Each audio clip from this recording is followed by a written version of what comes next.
মক্কাবাসীদের কাছে নবীর আগমন কোরআনের বার্তা কেন আশ্চর্যজনক মনে হয়েছে এ বিষয়ে আল্লাহ পাক সূরা কাহফের মধ্যে আমাদেরকে বলতেছেন। কি বলতেছেন? বিসমিল্লাহির রহমানির রহিম। قاف والقرآن المجيد। قاف মহামান্বিত কল্যাণময় কোরআনের শপথ। আল্লাহ পাক এই মহামান্বিত কোরআনের শপথ নিয়ে বলতেছেন, বাল আজিবু আন জাআহুম মুনজিরুম মিনহুম ফাকালাল কাফিরুনা হাযা শাইউন আযীব। তারা বরং বিস্মিত হয়েছে এই জন্য তাদের কাছে তাদের মধ্য থেকে একজন সতর্ককারী এসেছে।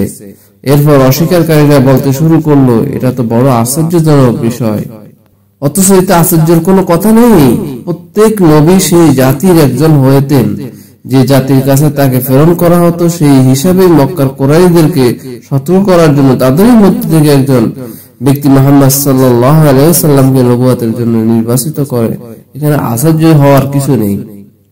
তারপর আয়াত আল্লাহ বলতেছেন, আইযা মিতনা ওয়া কুননা তুরাবান যালিকা রাজুম বাঈদ।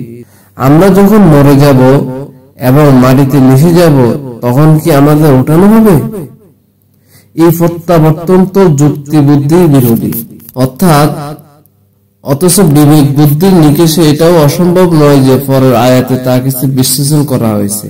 এই যে মানুষ বলতেছে আমরা মরে যাব, মরার পর পৌঁছে যাব, গলে যাব, মাটিতে মিশে যাব, আমাদেরকে আবার নবী আমাদেরকে বলতেছেন মরার পর আমাদেরকে পুনর্বার জীবিত করা হবে, আমাদের হিসাব নিকেশ করা হবে। এটা কি আদৌ সম্ভব? মানুষের কাছে আশ্চর্যজনক বিষয় মনে হচ্ছে।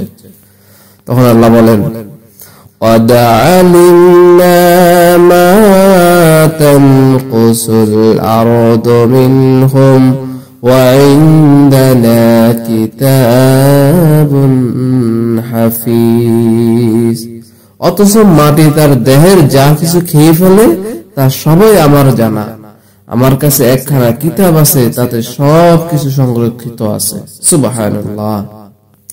এখানে অর্থাৎ মাটি মানুষের গোস্ত, হাড়, চুল আদি জীর্ণ করে খেয়ে ফেলে, অর্থাৎ দেহকে চূর্ণ বিচূর্ণ করে ফেলে। আর জ্ঞান কেবল যে আমার কাছে তা নয়, বরং আমার কাছে লৌহে মাহফুজে লিপিবদ্ধ আছে। তাই এই সমস্ত শূন্য বিকৃত টুকরোগুলো একত্রিত করে পুনরায় তাদেরকে জীবিত করে দেওয়া আমার জন্য কোনো কঠিন ব্যাপারই নয়। এটা আশ্চর্য হওয়ার কিছু নেই। بل كذبوا بالحق لما جاءهم فهم في أمر مريض। এসব লোকেরা তো এমন যে যখনই তাদের কাছে সত্য আসে তখন তারা তা থেকে মুখ ফিরিয়ে নেয়। এই কারণেই তারা এখন দ্বিধাদ্বন্দ্বের মধ্যে পড়ে আছে। অর্থাৎ সত্য বলতে কোরআন বা মুহাম্মদ সাল্লাল্লাহু আলাইহি ওয়াসাল্লামের নবুয়তকে বোঝানো হয়েছে। অর্থাৎ এই এমন বিষয় যা তাদের জন্য সন্দেহজনক হয়ে পড়ছে, যার ফলে তারা চাঞ্চল্যকর অবস্থায় পড়ে গেছে। কখনো তাকে জাদুঘর বলে, কখনো কবি, আবার কখনো তাদেরকে গণক বলা হয়েছে। আসল কথা হলো তারা সত্যকে অস্বীকার করে। এই সত্যকে অস্বীকার করার কারণেই তাদের মনে বিভিন্ন রকমের গোলযোগ সৃষ্টি, বুদ্ধি সৃষ্টি হয়। আল্লাহ পাক আমাদেরকে আল্লাহর প্রতি একনিষ্ঠ ভালোবাসা দিয়ে তার আইনের প্রতি শ্রদ্ধাশীল হয়ে আমাদেরকে কোরআনের পথে চলার তৌফিক দান করুন। আমিন।